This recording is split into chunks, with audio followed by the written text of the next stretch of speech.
from the Mahasangha of different countries who have gathered here today. Most venerable monks, nuns, upasakas, who have come together from different corners of the world to pay their obeisance to the Bodhi tree, the Mahabodhi temple, and participate in this grand event. Excellency, the Ambassador of the United States to India, Mr. Eric Garcetti, representatives of the diplomatic corps from Cambodia, Thailand, and other countries, dignitaries, Mahabodhi Society Committee, and of course, cannot but mention about the LBDFI, which has been instrumental in organizing this event year after year. Friends, this is a very unique and rare setting where we are located today. I would like to ask all of you to just take a few seconds within yourself, within your minds, to try and realize where we are. What is this surrounding? What is this environment all about? It very rarely happens anywhere in the world where you have a gathering of more than 8,000 holy monks, most of them in the path of enlightenment, full of knowledge, with the philosophy of Buddha, and chanting together for 10 days. I think all of us who are present here are blessed. The Buddha strived hard to ensure that the world is rid of suffering and pain. It was under this sacred Bodhi tree that he attained his enlightenment. And it is here that he realized that there are ways and means of doing away with human pain, suffering, and agony. But if you look at the world around us today, there is enough of pain, there is enough of agony, there is enough of suffering. We have wars, we have conflicts, many of which are visible, many of which are not visible. There are problems in societies, socio-religious issues, socio-ethnic issues, socio-political issues, socio-caste-related issues, whatever that you can think of. It's a very complex world that we live in. And in spite of the technological development which has occurred, which has apparently made life very easy for us, as you press a button and you get food delivered at your doorstep, it has also brought in a lot of negative forces. And this is something which the future generations are going to have to cope with, going to have to deal with. It's not easy. The Buddha always said there are two ways of passing his message, transmitting his message to the world community, to humanity. One is through the process of chanting,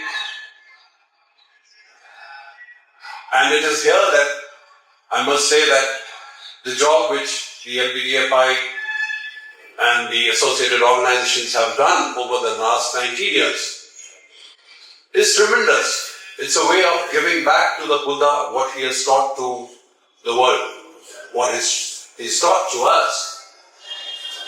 It's a great gesture. And I'm amazed at the manner in which, sitting thousands of miles away in the US, the LBDFI, headed by Mr. Wang Modixi, is able to so meticulously plan out the entire exercise to bring in thousands of venerable monks from different parts of the world to this sacred place. The chanting here has a special relevance because here the chanting is in Pali. And very recently the Government of India has declared Pali as the classical language. And let me tell you, this is something which is close to the heart of our Honorable Prime Minister, Sri Narendra Modi. On 17th of October, our organization, the International Buddhist Confederation, held a program where the Prime Minister was present as a chief guest, and he spoke exclusively about the Pali language and in an extensive manner, explaining in depth about the relevance of Pali being declared as a classical language. In fact, he said something to the effect that the renaissance of the legacy of the Buddha is leading India to reinvent its culture and civilization. It has a deep meaning. And I think the chanting in Pali undertaken here has a deep connect in this context. The other manner in which the Buddha felt that the message could be passed on to the world is by traveling and carrying the message through villages, through towns, through cities, through countries. And this was done by none other than the famous Mauryan Emperor, Emperor Ashoka, who sent his emissaries to different parts of the world, to Vietnam, Laos, Cambodia, Thailand. His son and daughter had gone to Sri Lanka to carry the message of the Buddha. And today, look at the way people in these countries, all of you venerables, have adopted Buddha Dhamma as a philosophy, as a faith, as a partner in life. And it's also interesting that just as the emissaries of Ashoka traveled to different countries, today we have all of you from different countries traveling back to this place as emissaries of your respective countries. You have been acting as something which in Buddhism is known as Dhamma Setu, the bridge of Dhamma, the bridge between India and all of your countries. There is a metaphor about the Bodhi tree which says that just as the Bodhi tree had provided shade, shelter and refuge to the Buddha, likewise the teachings of the Buddha or the Dhamma provides the shade, the direction and the guidance to all those who want to be enlightened. The tree has several meanings, and you all venerables would have gone through it. In my opinion, one of the most important symbols the tree is of wisdom and compassion. It is a symbol of interconnectedness. The root of the tree, the trunk of the tree, the branches and the leaves have existed for centuries, holding each other firmly. And the Buddha always spoke about the interconnectedness between mind and body. So there is a connect there.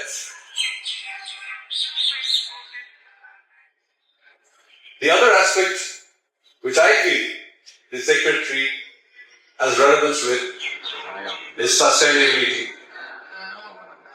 The Buddha had said 2600 years ago that the nature will give you back what you give to the nature. Now imagine saying this at a time when there was no pollution, there were no industries, there were no cars, there was nothing called COP29 or climate change. But he had perceived this 2600 years ago. And it's applicable very much, rather more, in today's world. So, millions of people who do visit this tree, they come with the hope of awakening, which is again another symbol which this tree reflects, the symbol of awakening. The Buddha had said that there is an element of Buddha hope in everyone, which basically means you can also attain enlightenment if you try. It is with that hope and expectation people come here. In the end, I would like to mention that The next year, this entire event is going to be handed over to India, and you will see a drastic change in the manner in which this event takes place. All the organizations which have been involved will very much be there, and of course, Madam Wangan Dixie is supposed to be the star in any Tripitaka chanting which takes place, and she will be very much helping us.